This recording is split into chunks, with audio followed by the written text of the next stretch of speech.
రాష్ట్రానికి తీరని అన్యాయం చేసిన వాళ్లే విచిత్రంగా లేఖలు రాస్తున్నారని సీఎం చంద్రబాబు ఎద్దేవా చేశారు. ఆ లేఖలేవో ఆనాడు రాస్తే ఇంత సమస్య ఉండేది కాదేమో అన్నారు. మీ స్వార్థ ప్రయోజనాల కోసం ప్రజల్ని వాడుకోవాలని చూడడం సిగ్గుచేటని సీఎం అన్నారు.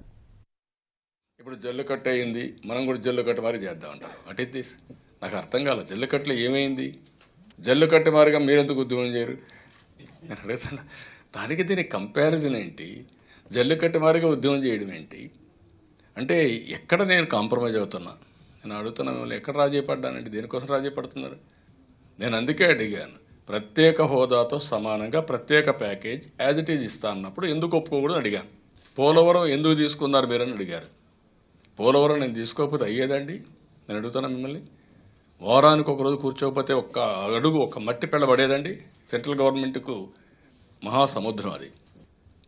ఈరోజు ఒక పోలవరం ప్రాజెక్టుకి 35-40 వేల కోట్లు కావాలి. ఆ విషయాలు గుర్తుపెట్టుకోవాల్సిన అవసరం ఉంది. ఒక ప్రాజెక్టే కాదు, ప్రతి ఒక్క ప్రాజెక్టు.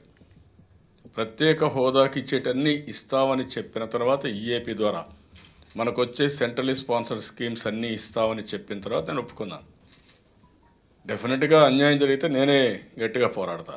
నాకేం మొహమాటం లేదు. నాకేమి ఎక్కడ ఎప్పుడు ఇప్పుడే కాదు ఎప్పుడూ నాకేం భయం లేదు, మొహమాటం లేదు.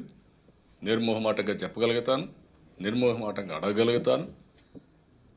ఎందుకు సెంటర్తో బాగున్నారని కొంతమంది క్వశ్చన్ చేస్తాను. ఎందుకు బాగున్నానంటే రాష్ట్రం కోసం బాగున్నాను. నాకేం పని ఉంది ఢిల్లీలో?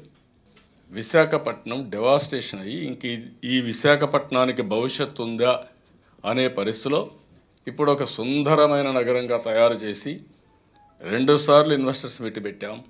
ఇన్వెస్ట్మెంట్లు వస్తున్నాయి. ఇంకొక పక్క ఫిన్టెక్ హబ్గా తయారు చేశాం. ఇంకొక పక్క నేవీ ఫ్లీట్ అక్కడే కండక్ట్ చేశాం. ఎవరు వచ్చినా ఆశ్చర్యంగా ఇది విశాఖపట్నమేనా ఇండియానేనా అనే పరిస్థితి ఉంటే మీరు నేను కాగడ ఎత్తుకొని తిరుగుతారంటే తిరిగితే అంటే ఎవరు రాకూడదనే అమలు చేయడంలో అడ్మినిస్ట్రేషన్ ఫెయిల్ అయ్యారు మనం, ఆ జిల్లా అడ్మినిస్ట్రేషన్. ఇప్పుడు దాంతో వాళ్ళు పనులు అవుతున్నాయి, మాకు డబ్బులు ఇవ్వలేదు, మీరు చెప్పిన మాట నిలబెట్టుకోదని మళ్ళీ రోడ్డు మీదకి వచ్చే పరిస్థితికి వచ్చారు. It is only administration failure. అంటే వీళ్ళని తొందరలో వాళ్ళకి డబ్బులని ఇచ్చి పని కూడా పూర్తి చేస్తాం. ఏదైతే నేను ఆ రోజు చెప్పానో ఆ మాటకు కట్టుబడి ఉన్నా.